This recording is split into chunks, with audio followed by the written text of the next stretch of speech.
स्वागत बा आप सभी के आज के वीडियो में। तो चलिए शुरू कर जाओ भोजपुरी के ताज़ा खबर बिल्कुल फटाफट अंदाज में। वीडियो शुरू करे से पहले आप सभी के बता दी कि अगर वीडियो अच्छा लगी तो लाइक कर देम और एगो प्यारा सा कमेंट कर देम। पहिल का खबर निकल के आ रहा बा भोजपुरी के सुपरहिट गायक व अभिनेता प्रमोद प्रेमी यादव के ओर से, जिनकर गाना चोलिया मंगा दी फुल वीडियो सॉन्ग हम भोजपुरी के ऑफिशियल यूट्यूब चैनल पर रिलीज कर देहल गइल बा, जौना के आप सभी चाहिए जाके देख सकतनी।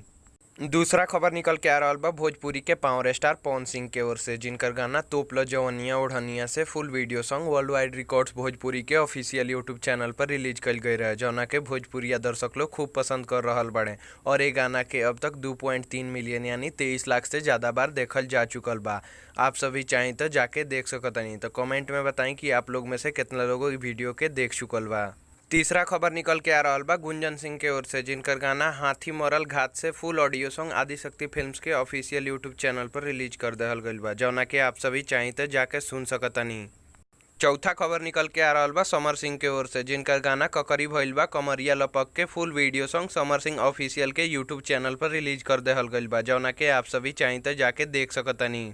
पांचवा खबर निकल के आ रहा बा भोजपुरी के पावर स्टार पवन सिंह के ओर से, जिनकर आप सभी के बीच में बहुत ही शानदार और तीसरा इंटरनेशनल गाना आवे वाला बा, जौना के नाम बा कोई बात नहीं वो बेवफा है।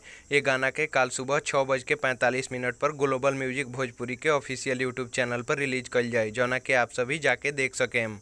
छठा खबर निकल के आ रहा बा भोजपुरी अभिनेत्री अक्षरा सिंह के ओर से, जिनकर आप सभी के बीच में बहुत ही शानदार गाना आवे वाला बा, जौना गाना के नाम बा तू सुधरवा ना। ये गाना के लिखले बने शाम देहाती जी और एक म्यूजिक दिले बने आशीष वर्मा जी। ये गाना के आप सभी के बीच जल्द ही अक्षरा सिंह ऑफिशियल के यूट्यूब चैनल पर रिलीज कल जाई, जौना के आप सभी देख सकें। सातवां और आज की आखिरी खबर निकल के आ रहा बा अभिनेता राकेश मिश्रा के ओर से, जिनकर गाना हथनी पर अत्याचार full audio song world wide records Bhojpuri के ऑफिशियल यूट्यूब चैनल पर रिलीज कर देहल गइल बा, जौना के आप सभी चाहिए तो जाके सुन सकतनी।